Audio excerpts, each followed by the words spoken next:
The orbital mining station shuddered as the first explosion tore through Delta Wing. Lyra Vale dropped her calibration tools and sprinted toward the education sector, her engineering jumpsuit still smeared with hydraulic fluid. Alarms screamed through the corridors as atmosphere vented somewhere behind her.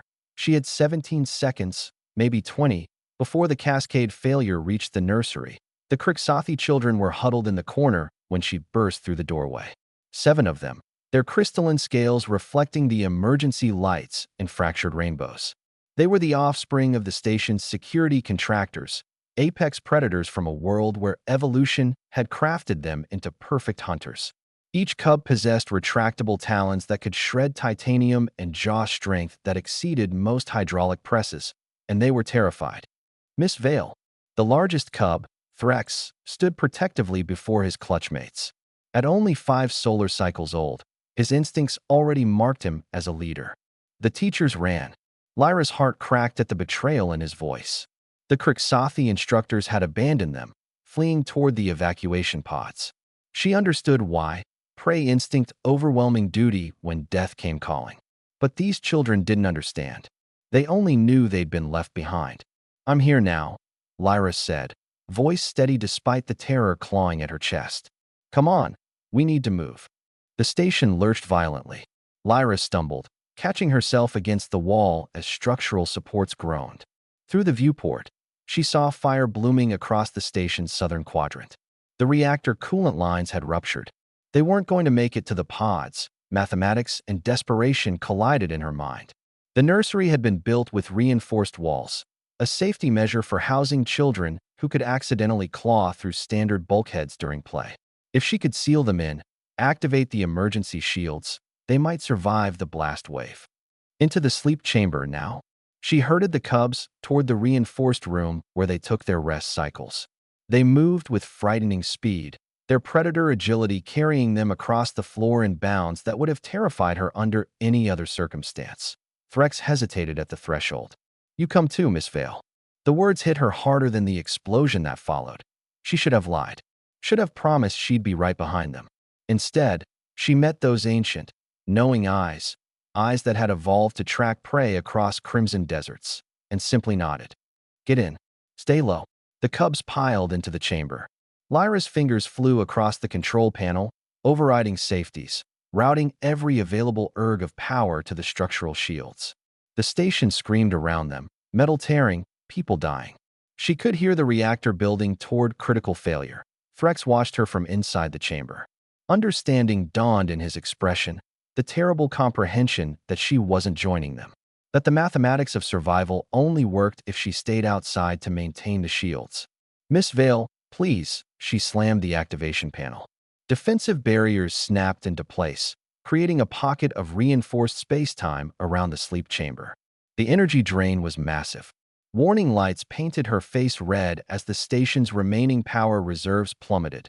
Then came the blast. Lyra threw herself over the exterior shield generator, her body forming a human circuit breaker between the power conduits and the cubs inside. Energy screamed through her nervous system. She smelled her own flesh burning. Distantly, she heard Threx roaring, a sound of anguish that his species usually reserved for declaring blood feuds. The world went white, then black, then nothing. Consciousness returned in fragments. Soft light, medical equipment humming, the distinctive ozone smell of Kriksathi presence nearby. She wakes. The voice was deep, resonant, built for intimidation.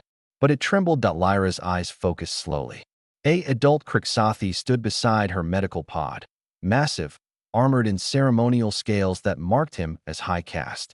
Behind him stood 6 more, each bearing the rank insignias of the Security Council. And there, pressed against the viewport, 7 small faces watched her with crystalline eyes. "The cubs," Lyra croaked. "Are they alive? Unharmed? Because of you." The large Kriksathi, she recognized him now as Commander Vex, Threx's father, bowed his head in a gesture her xenocultural training identified as profound respect. "You shielded our young when our own people fled. You burned yourself to ash to keep them safe." "Not ash." Lyra managed a weak smile. "Mostly second-degree burns. I've had worse from plasma welding accidents. Do not diminish this." Vex's voice carried absolute authority. What you did should have been impossible. Humans are prey species. Soft. Weak. You had every evolutionary reason to run. To save yourself. Lyra tried to sit up. Pain lanced through her torso, and she fell back with a gasp. They were children. What else would I do? The Krixathi stared at her. All 7 of them. As if she'd spoken in an alien language. What else would you do? Vex repeated slowly. Human Lyra Vale, do you understand what you have done? The political earthquake you have triggered. She blinked, confused. I don't. Your government received the station's final transmission. It contained footage of you shielding our cubs. Of you sacrificing your body to maintain the shields. Vex's translator struggled with his next words. Earth has declared you guardian of small. They are demanding custody protocols be rewritten across the galaxy. They insist that any human who encounters children in danger has legal authority to intervene, regardless of species sovereignty. That's insane. It is human. Threx pushed forward, his scales now bearing the early shimmer of adolescence. Krixathi matured fast. Miss Vale, you don't understand. We are hunters, predators. The galaxy fears us. But you? You saw us as cubs who needed protection. Not threats. Not weapons. Just children. Because that's what you are, Lyra said simply. Vex made a sound like grinding stone. Krixathi laughter. 17 other species have formally requested human peacekeepers for their nursery worlds. They want humans to protect their children. Because if a soft, prey species human will burn for predator cubs who could tear her apart, what won't humans do for those they've decided to protect? Lyra's mind reeled. This is too much. I just did what anyone would do. No. Threx stepped closer to the medical pod. You did what humans do.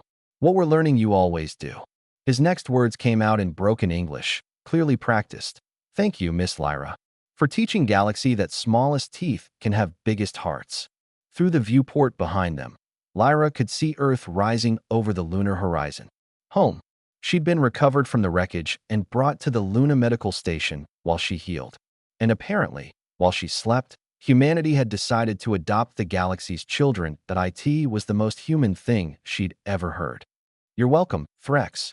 She managed to raise one bandaged hand.